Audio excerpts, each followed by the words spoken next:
Actually, if you look across the board, girls tend to outperform boys overall in the school system. We know that. Boys tend to do a little bit better on the average on maths. Girls do a lot better than boys on the average in, is it reading and writing? Yeah, I mean, they really do a lot better than boys.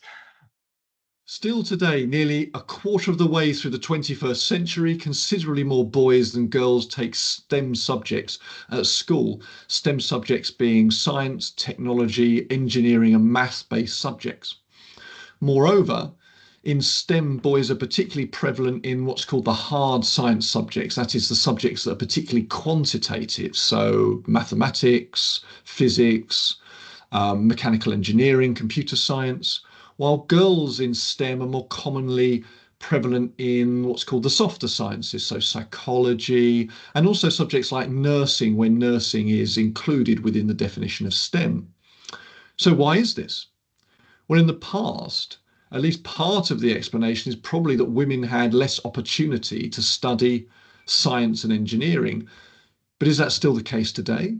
Indeed, could it be argued that, at least in the West anyway, girls are particularly encouraged to take STEM subjects, given the long term societal interest in having more women and girls in STEM, and the multitude of long term initiatives that there are to support this endeavour of having more girls and women in STEM? Yet, paradoxically, the ratio of boys to girls in the hard sciences is greatest in countries that are most gender egalitarian. How can this be? Well, with me to discuss is Marco Balducci, who is studying the gender equality paradox for his PhD. Marco, welcome and thank you for taking the time to chat with me today. Thanks a lot, you, for having me. Marco, society driven gender roles. If the main reason that there are more boys than girls taking STEM subjects, or perhaps these days specifically more boys than girls taking the hard as opposed to soft sciences, if that was societally driven, so for example, uh, boys feeling perhaps somewhat obligated to take the sciences, or that they follow in their father's footsteps who took hard sciences, uh, stereotypical views that boys will do hard sciences and girls won't, or perhaps there's pressures of expectation about what boys should do and what girls should do. So if there are societally driven obligations and pressures on girls and boys in terms of the subjects that they take, we'd expect in countries that are more liberal, in countries that are more egalitarian, in countries that allow people to be who they are rather than for society to dictate that to them, that we'd see more equality in the number of boys and girls studying STEM subjects, studying the hard sciences at school. But in fact, we see the reverse. Amazingly, we find that in liberal, more liberal societies, the differences between boys and girls in this respect are greater. Marco, how can that possibly be? This very interesting literature review that's been published this year by Agneta Herlitz and her colleagues from the Karolinska Institutes, in which they actually meta-analyzed all the studies on the gender equality paradox, that they found that what really happens with sex differences is that they either stay the same as gender equality increase, or they become wider. There are very few sex differences that actually become smaller, like mating preferences, for instance, they become smaller in more egalitarian countries. So it doesn't seem that it's an artifact of statistics, or it's something that cannot be replicated. It's actually very, very consistent. So I think it's very this point, I think we need to try to consider the fact that, well, maybe what is really happening is that has to give boys and girls the freedom to choose what they want and the opportunity to do that. So as you increase economic opportunities, as you disentangle individual choices from the long-term economic return that you can have by following either STEM or non-STEM fields, and has you give them that opportunity to say, and in that way you value individualism and self-expression, which is something that we normally do in egalitarian countries. Well, what you would observe is that boys and girls would intrinsically follow what they like, but at the same time, at the base of that, if there is sex difference that is not due to society, that's what you will actually see. And I think that's actually what is happening right now, is that there are biological sex differences between boys and girls that have been that have evolved through our evolutionary history. And then what you do is that while you tell people you're free to do what you want, you're free to choose whatever you want, and that's when these differences are going to be more visible, rather than in other countries like, I don't know, Saudi Arabia, where you don't have many choices, economically speaking, because if you want to make a living, STEM fields are the way to go. That's for boys and girls, and at the same time, you might have more pressures from society to go through that path. But it's not something that I think is happening here in egalitarian countries. So your argument would be that as countries, or in countries that are more egalitarian, as we move from countries, think about this in this way, as we move from countries that are less egalitarian to countries that are more egalitarian, not entirely, but more egalitarian, we might be thinking of Western European countries, for example, maybe the Anglosphere, these sorts of places that are relatively egalitarian, that the innate difference, innate's quite a strong word here, but the innate differences between the sexes is able to present itself more. So to put it simply, boys are more able to be boys, girls are more able to be girls on the average, because there are less constraints on them in terms of finances, in terms of peer pressure, in terms of societal pressure, norms, obligations. And so actually what we see is clearer, we see more clearly the inherent, on average, differences between the sexes. Now, that's a strong argument, I think. Yeah. But it's still a little bit difficult to accept that I have a memory of it being, for example, Algeria, but I may have got that wrong. It doesn't matter too much. But in a country such as Algeria, there are at least as many, maybe more, computer scientists who are female and who are male. And so if we follow through your argument, I think I get this right, but you can correct me if I'm wrong or add nuance to it. That's certainly the case. Yeah, I think that you summarized it well. We would say, so for Algeria, we'd say, well, the reason there are so many Algerian women, I mean, I'm talking about actually in the occupation now, but then girls will be studying it at school. The reason there is because there are more constraints on them. And so maybe computer science is relatively well paid. And so they choose that despite it not really being their preference. Well, okay. But it still seems hard to grasp that in Algeria, there are lots of computer science jobs going and that women are allowed to do it. I don't know, although I don't know a lot about Algeria. Well, I mean, I don't know specifically about the case of Algeria, but yeah, I mean, my assumption would be, well, if you don't have many choices to make a living in your country, and STEM fields are the only choice that you have, whether you like it or not, that's the way to go. And I think that's something that would apply to many people as well in our countries. But the good things about what we do in Western countries is that, well, you kind of expand the range of possibility, in a sense that whether you are an engineer or you're a nurse, that doesn't really matter. I mean, of course, you're going to make more money if you're an engineer, but at the same time, the gap that you have between being an engineer, the gap in salary that you have between being an engineer or being a nurse, is not that important. What is really important, it's because even if you're a nurse and you're making less money, you still can afford a good life. I think maybe nurses would not agree with that, but I think no one would agree with that anyway, because everyone wants to get paid more. But yeah, at the same time, you can afford to lose that extra pay in order to do something that you're actually interested in. Yeah, and that would be my argument. And the other thing is that it's good to point out that you say that also correctly. It's like it's something that we see on average. It's not that like boys and girls are totally different on that extent. There is always distribution that we need to take into account. And when we look at STEM fields, and especially fields like mathematics or physics, those are fields in which, while you don't need to be just interested in things in general, you need to be extremely interested in things. You don't need to be good at math a little bit more than the average. You need to be very good at math, or we're actually picking from the top of the distribution. So it's something that we see in few educational fields, and these fields are those that are more selective on specific skills, like mathematics or preferences for skills towards, preferences for working with things versus work with people. So Mark, are you suggesting, are you saying, or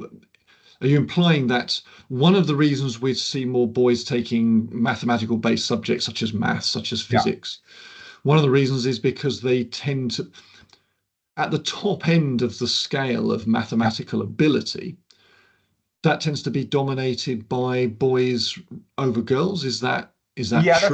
That seems to be the case. I think there is this nice paper from 2007 that has been written by a lot of very prominent researchers in math. If I recall it correctly, it's like the science of sex differences in mathematics, and so it is this like pool of people that are trying to come together to an agreement about what's happening with regard to sex differences in mathematics. And what they agreed upon is that even though if you look at the mean, there is actually no difference. That's something that I found as well when I was looking at PISA data in my recent paper that I published, Psych Science, is that there is not much difference if you're looking at mean differences between boys and girls in mathematics.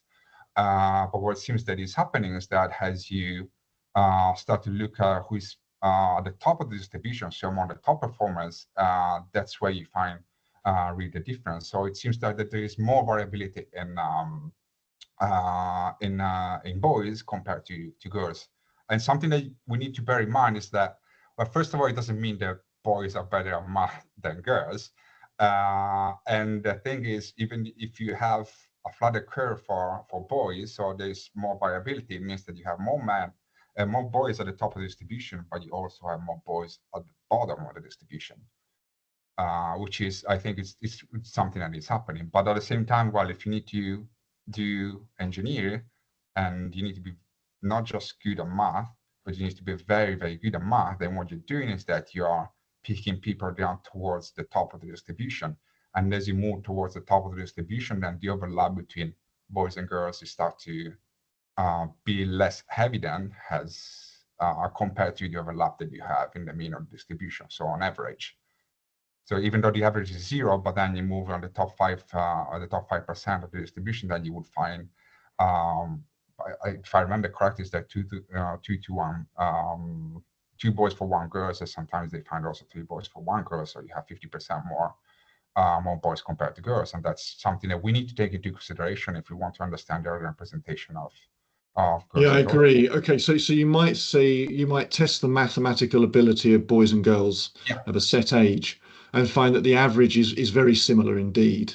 But if we've got a greater spread, if there tends to be more variability in the boys than the girls, obviously there's variability in the girls, of course there is. If there's more in the boys, then as you move along the kind of ability standard and go higher and higher up there, it's difficult to think of it in the mind unless you've seen the graph. But basically, as you go towards the tails of the distribution of mathematical ability, because they're more spread for the boys than the girls, as you go up into the sort of rarefied atmosphere of very high mathematical ability, progressively the very, very few boys or girls have very high mathematical ability, almost by definition, but the ratio becomes it's more and more boys to girls at that top end. And also the other end, the end that is rarely discussed, which is the bottom end, where people really struggle with it. That'll also tend to be the boys. So the sort of funny, slightly unkind phrase to remember this is that with boys you get more Nobels and more dumbbells.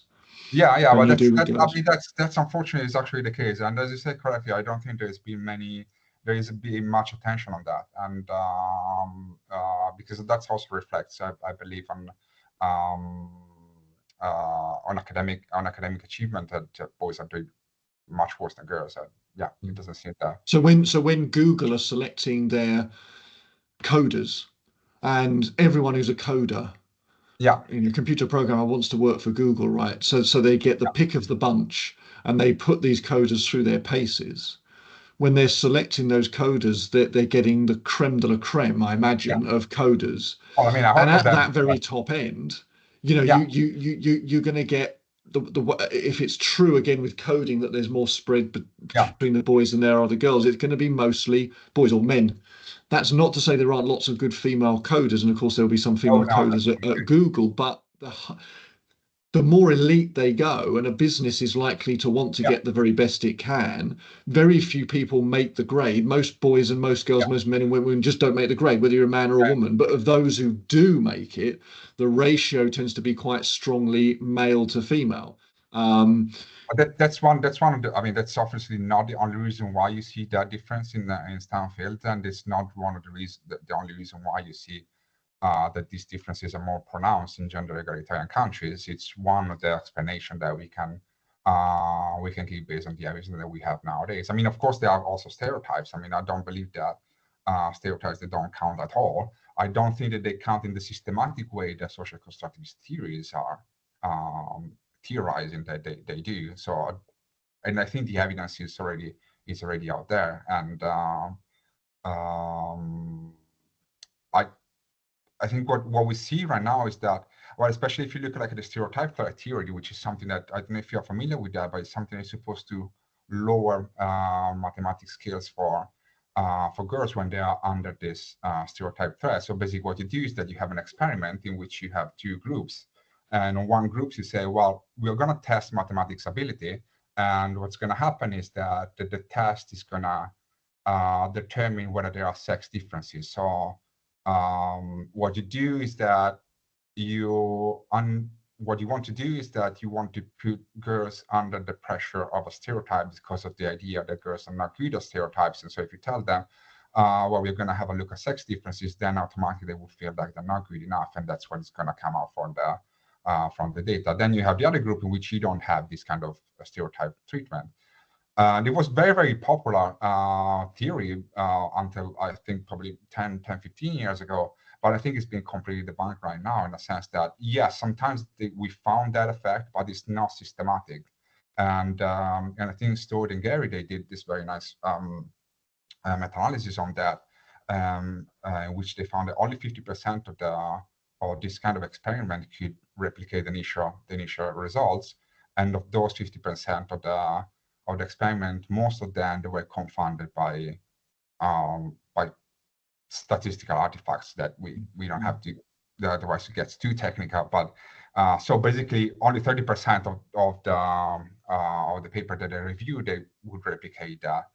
But at the same time, I mean, what it tells you is that yes, there is. Sometimes it might be the case that also, girls that are under stereotype threat, they might perform less. So it means that it might be the case that there is some sort of stereotypes going around that is kind of disadvantaged girls. But at the same time, I don't think that that's something that is so systematic that it's one of the main reasons why we see sex differences in STEM field education. And then I think one of the other main reason why we see that it's preferences. So working with things, and or work with difference in work with sex difference in work with things, and or work with people, which is actually one of the biggest sex differences we know there are. So we're finding that it's consistently found in males versus females of a very young age. So you can go back to at least toddlers with this. That we're finding that on the average, again, it's on the average, that boys are more interested in things. So, for example, cars, and girls are more interested in people. So dolls. Now that's I'm saying that in a very simplistic way. It is simplistic. It's only on the average, Yeah, yeah, but it does replicate very powerfully. And in fact, it replicates not only across cultures and across age groups, but also across species. oh So yeah, there's with the more different than one study finding that in other primates, some other yeah, yeah, primates, yeah, the yeah. males of the species But I mean, it's play something with that the it's trucks. I really it's I don't know, it was really mind blowing to me when I read the paper. They did experiment on beaver monkey. They found the same, that beaver male monkey, they were more interested in playing with trucks, and then female beaver monkey, they were more interested in playing with dolls. So it's like, okay, this mind blowing. Is like, that's not just something we find in our species, as you correctly say. It's something we find across species, which is well, for me, it's just incredible. I would consider myself to be an evolutionary theorist, so for me, that's like, it's very good evidence for the fact that there is some biological base for sex differences in preferences.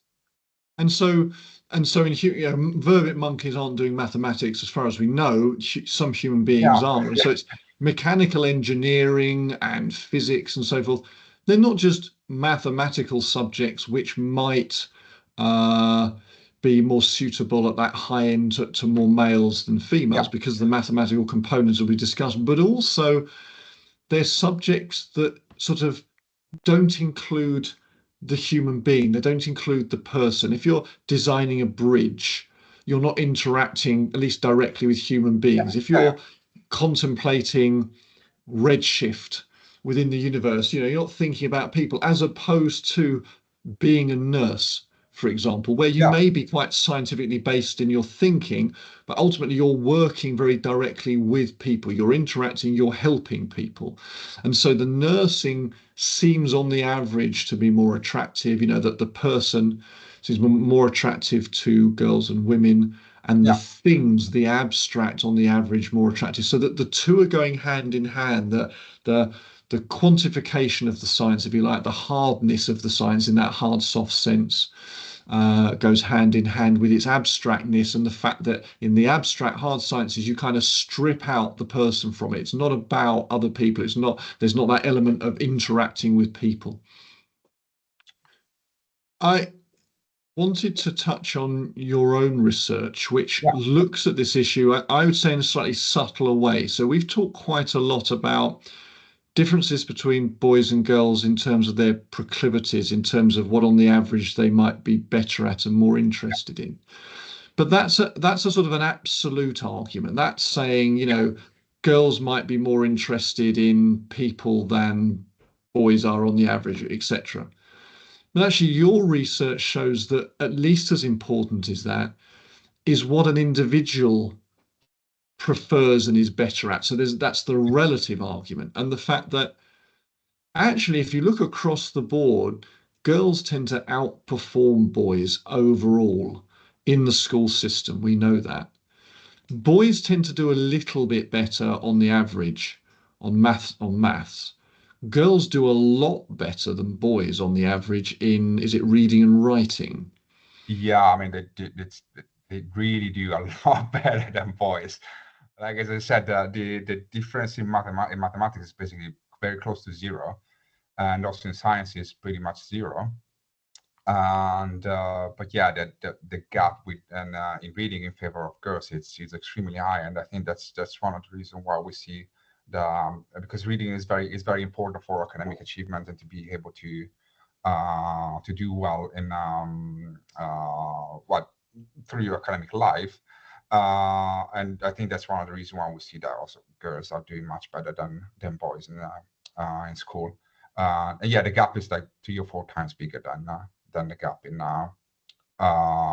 mathematics. And actually, if you look at the academic strength, this is something that we can talk about a little bit more, because I think that's even more relevant. Because one thing is that you look at the overall performance, so you look at overall scores in math, science, and reading, and the other thing is that you look at what people are actually good at compared to themselves, which is what we look at when we talk about academic strength. So let's say that you have a score of 5 in mathematics, 3 in reading, and 2 in science, then your academic strength will be mathematics, because that's what you're best at, regardless of the fact that you are good at that compared to the average or not. So maybe you're below the average, but still your best skill is mathematics. And if you look at sex differences in academic strength, what really happened is something that I was not expecting when I first started to study them. Is what first of all, the boys tend to have academic strength in mathematics and reading. Sorry, mathematics and science, and girls tend to have an academic strength in reading. The difference that we find in reading is pretty big. Like it's in many countries is very close to one standard deviation, and the difference is computed as academic strength compared to the differences computed as overall scores are almost double the size. And I think that's if you want to have a look at skills, so mathematics, science, and reading has predictor of um, um, going into a STEM field in education. My understanding is that which overall skills are not um, very important, although they bear some weight in that. But at the same time, what's really important is academic strength, is what individuals are good at. And one funny things that you see when you look at the pattern of sex difference is that it doesn't mean that girls are not good at math. Actually, that's not the case at all. Most of the time, they're as good, if not even better, than boys on mathematics. The problem is that they tend to be even better at reading when they do good at math as well. And if you think that, well, I choose my academic path based on also what I'm good at, which is something that you would expect. If you're not good at math, it's like, what the hell would you put yourself through an engineering degree if that's not something you're good at? That's going to make your life a living hell. And so what you would expect is that people would choose also the academic path and the education, the degrees also based on what they're good at. So regardless of the fact that your mathematics skills are as good as the average boy, if not even better, but then you're also a lot better at reading, well, your best bet is probably to use that reading strength to your advantage, and so to pick something that it's going to be something that it makes you more likely to succeed. So, which is probably, if you're very good at reading, is something more related to the social sciences rather than STEM fields. If you're very good at math, then your best bet to succeed, it will be to choose something that is more math related. Well, only if you're not only good at maths, but that's your best Yeah, area. exactly. Because if you're great at maths, but yes, as you say, you're even better at reading, Yeah, then go for this is slightly simply put, isn't it? But go yeah, for the yeah, yeah, reading-based career rather than the maths-based career. So it's not so yeah, much that the boys are better at maths, is that the boys are better at maths than the boys are at reading and writing. And therefore yeah, they tend to lean towards that. The yeah, girls aren't weaker at maths, they're better reading and writing than the maths. So they yeah, yeah, tend, on the average, to lean that way. And I think that's very important. So rather than us just looking at average ability at maths or reading, or even ratios in the ability of maths or of reading yeah, towards the top end, as much as anything, we need to be looking at what each individual is best at themselves yeah. I as think that's predicting what they're likely to go into. Marco, I'd just like to finish with this question. I don't know if you have some insights into this. So going back to the fundamentals of the gender equality yeah, paradox that we find in more egalitarian societies, there's more differences between the sexes in terms of subject choice at school and career choice subsequently. But it's not just career choice and subject choice. It also the so-called paradox of gender equality also seems to pertain for what would be considered more intrinsic characteristics. So, for example, uh, personality. So yeah, there are average differences in personality between males and females. In some domains, there's very little average difference. In some domains of personality, there's more. This also seems to be greater yeah. in more gender egalitarian countries. Now, have you any thoughts on why that could be? Um, I think it's the same. It's the same. I would give the same explanation. It's something actually we find also in relation to academic strength, that we find the same gender equality paradox. So sex differences in academic strength are bigger in egalitarian countries. But it's had also differences in personality are bigger. And the normal pattern is for sex differences to become bigger or stay the same as gender equality increases. So it doesn't seem that they are either related to gender equality or seems they are fostered some way in gender egalitarian countries. And I think my understanding is still the same, that well, you give people the chance to express themselves the way they want, and because there are some differences that they are evolved, so they are more biological in that extent, and that they would be expressed and more visible in countries where they are less constrained, both economically and in terms of values. So you tell girls, well, you can do whatever you want, feel free to choose whatever you want, then you cannot complain if they actually prefer social sciences compared to the to STEM fields. And there's the same with personality. You tell them, well, just feel free to express yourself the way you want, express your personality the way you want, which is, I think, is something that we do very good in egalitarian countries, and I think it's the way to go, honestly. But that's what you're going to see, because the only problem, well, to not see that, your assumption must be that boys and girls and men and women are exactly the same, and that every single difference that you see in our society is due to social pressure.